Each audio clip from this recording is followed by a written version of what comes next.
দর্শক, মালদ্বীপে শুক্রবার রাতে ফাইনালে ভারতকে হারিয়ে অনূর্ধ্ব-20 সাফ চ্যাম্পিয়নশিপে টানা দ্বিতীয় শিরোপা জিতেছে বাংলাদেশ।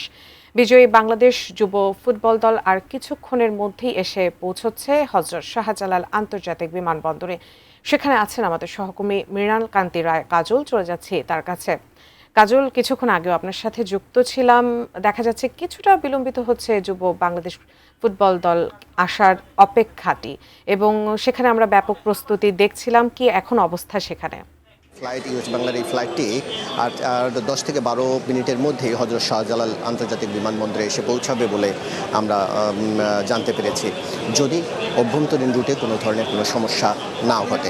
আমরা চাই আসলে এই যুবাদের নিয়ে আসা ইউএস বিমানটি কোনোভাবেই যেন সমস্যায় না পড়ে এবং সঠিক সময়ে সুন্দরভাবে এসে ল্যান্ড করে। এবং আমরা আরেকটু জানতে পেরেছি যে ইতিমধ্যেই যুব ক্রীড়া প্রতিমন্ত্রী বিমানবন্দরের ভেতরে প্রবেশ করেছেন এবং তিনি যুবাদেরকে অভ্যর্থনা জানাতে সব ধরনের প্রস্তুতি নেওয়া হয়েছে।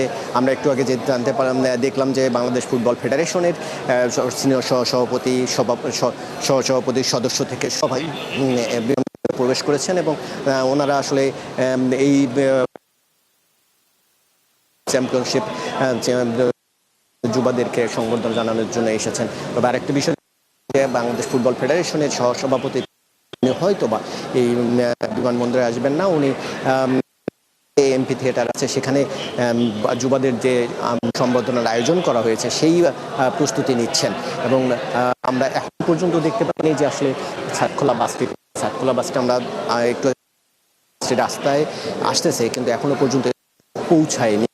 আমরা যতটুকু জানতে পারছি, ফুটবল ফেডারেশন থেকে সব ধরনের প্রিপারেশন নেওয়া হয়েছে এই যুবাদেরকে বরণ করে নিতে, সম্মাননা জানাতে, যুবাদেরকে সব ধরনের প্রস্তুতি নেওয়া হয়েছে ফুটবল ফেডারেশন থেকে এবং যুব মন্ত্রণালয়ের পক্ষ থেকে। যুব ক্রীড়া মন্ত্রী গতকাল কক্সবাজারের সার্ফিংয়ের একটা জায়গা উদ্বোধন করতে গিয়েছিলেন এবং সেখানেকার স্টেডিয়াম এবং ক্রীড়া যে কাঠামোগুলো দেখতে এই সন্ধ্যার সময় আসলে যুবাদের খেলা, সেখান থেকেই যুবাদের জন্য একটা আর্থিক পুরস্কারের ব্যবস্থাও করে রেখেছিলেন। এবং আমরা জানতে পারি যে যুবারা এই ধরনের সংবর্ধনার আয়োজন করলে আসলে যুবাদের অনুপ্রেরণা জাগাবে, উৎসাহ জাগাবে এবং এই যুবারাই আসলে ভবিষ্যতে জাতীয় টিমের জন্য একটা অবদান রাখবে।